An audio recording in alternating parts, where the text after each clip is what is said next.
Good Morning Business, French Tech. Alors à 6h44, c'est la French Tech et vous savez qu'aujourd'hui, la French Tech c'est de 6h à 9h car c'est une matinale spéciale French Tech avec le Next 40 qui va être publié officiellement tout à l'heure à midi par le gouvernement, mais on sait déjà tout ici à Good Morning Business. On connaît notamment les nouveaux entrants et l'un des nouveaux entrants c'est Alexandre Fréty, le directeur général de Malte. Bonjour. Bonjour. Merci beaucoup d'être avec nous, on est très heureux de vous revoir car on vous avait invité en juin et d'ailleurs Audrey, je dis ça, je dis rien, mais tous les membres du Next 40 sont déjà passés sur ce plateau. Oui. Bon. Un lien de cause à effet, peut-être. Je sais pas. En tout cas, on vous a reçu en juin pour cette belle plateforme de mise en relation entre les indépendants, ils sont nombreux d'ailleurs à nous regarder et nous écouter, et les consultants. On se dit quand on est tout seul, quand on est indépendant, quand on a un ou deux collaborateurs, on n'a pas le droit à des consultants. Et bien, grâce à Malte, 200 000 missions ont été allouées l'an dernier via votre plateforme. Oui, c'est exactement ça. Notre métier, en fait, c'est de mettre en relation ces consultants indépendants. Et il y en a de plus en plus tous les ans qui passent. Le Covid a été un formidable accélérateur pour ça. C'est une population de travailleurs qui a été doublée en 10 ans. Ouais. C'est pas une réalité française, c'est une réalité européenne et même mondiale. Ouais. Et donc notre métier, c'est de trouver des missions à ces consultants indépendants via des petites, des moyennes et des très grandes entreprises. Vous êtes installé principalement sur le marché français, mais également le marché européen ? Oui, exactement. On est aujourd'hui présent en France, en Allemagne, en Espagne, et on a ouvert cette année la Belgique et les Pays-Bas. Et notre ambition, c'est de devenir ce fort leader européen à horizon 2024 avec 1 milliard d'euros de volume d'affaires. Alors, vous avez 250 000 consultants indépendants. 320 000. 320 000, ça monte tous les jours. Oui. 10 000 par mois. J'en perds mon latin et mes chiffres. Est-ce qu'ils ont tous du travail grâce à vous, ou est-ce que c'est un marché encore compliqué dans lequel il faut se battre? Non, c'est un marché de l'offre et de la demande où effectivement la promesse que l'on donne auprès des deux côtés de la plateforme, c'est de mettre en relation les meilleurs clients avec les meilleurs freelances. Donc le client a la capacité de choisir le freelance avec lequel il va travailler. Donc c'est ce qui fait que sur l'année 2021, par exemple, 10% d'entre eux ont réalisé une mission via Malte, ce qui veut dire qu'il y a encore un certain nombre qui ne l'ont pas fait.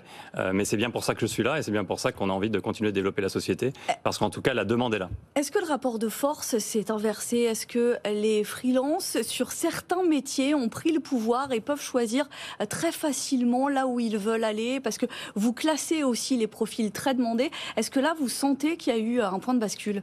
Alors complètement, et je pense même que le point de bascule, il a eu lieu chez les freelances avant que chez les salariés. Ah oui. Parce qu'on vit aujourd'hui dans le monde du travail salarié, la compétition, la guerre des talents, finalement, dans le freelancing, ça existe déjà depuis quelques années.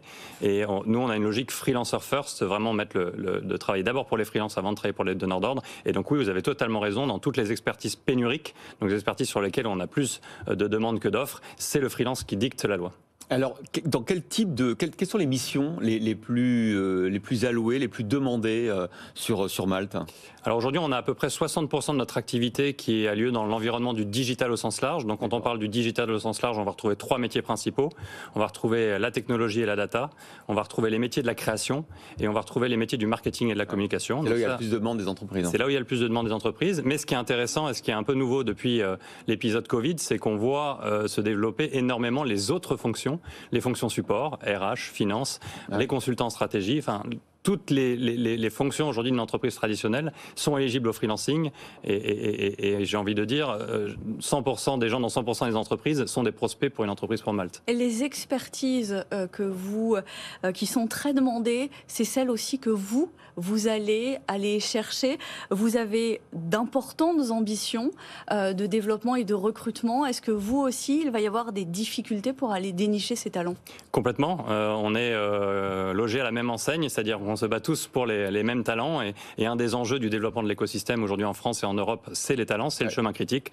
Moi, à titre personnel, je passe 25% de mon temps sur le recrutement. Combien d'employés aujourd'hui? On est 300. On vise 500 personnes à la fin 2022. Ah oui, un quasi doublement en un an, quoi. Exactement. Ah oui. Et on sait que le plus difficile, ça va être de les trouver. C'est pas le fait de le dire qu'on va en avoir 500, c'est qu'il faut se battre pour leur montrer qu'on a une belle entreprise et qu'on a une belle culture. Alors normalement, avec ce qui va vous arriver tout à l'heure à midi, ça va être plus facile. Vous allez rentrer donc dans le Next 40, cette liste qui est publiée chaque année par le gouvernement, par la French Tech. Alors les critères sont très objectifs. Il faut être soit licorne, soit avoir une croissance de plus de 30% annuel, ce qui est largement votre cas. 70% de croissance en 2021, j'ai vu, 100% attendu cette année.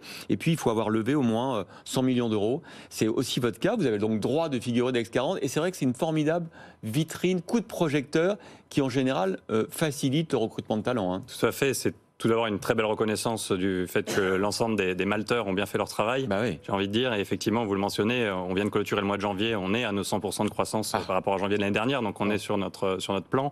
Et ça va nous aider, effectivement, avant tout sur le recrutement. De plus en plus, aujourd'hui, je recevais des candidats qui me disaient, mais moi, je postule dans des entreprises qui sont Next 40 ou qui sont licornes, donc on sent que dans le marché de l'emploi, c'est devenu une manière de prioriser simplement la liste des entreprises quand on n'a pas envie de passer des heures et des heures à analyser les business models de des centaines de startups et de scale-up que vous retrouvez sur ces plateaux. Donc le fait d'être dedans, c'est un facilitateur, en tout cas, de franchir cette première étape, de dire, bon, si le gouvernement a flagué cette entreprise, ça doit être pour de bonnes raisons. Vous savez quelles sont les prochaines étapes, hein. Comment on sort du Next 40? Alors on en sort soit par le haut avec une entrée en bourse, hein, et OVH, Believe, soit en étant prorogé, en devenant licorne. C'est quoi pour vous l'objectif de 2022? Alors l'objectif 2022, heureusement, on n'est pas lié uniquement au classement Next 40, mais j'ai envie de dire effectivement tout cela est vertueux, et quand on regarde ce qui s'est passé en 2021, on peut facilement tirer le trait en se disant qu'en 2023, pour être dans la liste, il faudrait être licorne, puisque il y en a 25 dans le classement cette année. Oui, c'est si ça, on continue au rythme d'une par mois, exactement. Bon. Donc ça, c'est pas un objectif, mais ce sera un point d'étape. Nous aujourd'hui, on a beaucoup d'enjeux en 2022 de développement, y compris de croissance externe, et si on fait notre plan, normalement, on devrait toujours être présent l'année prochaine.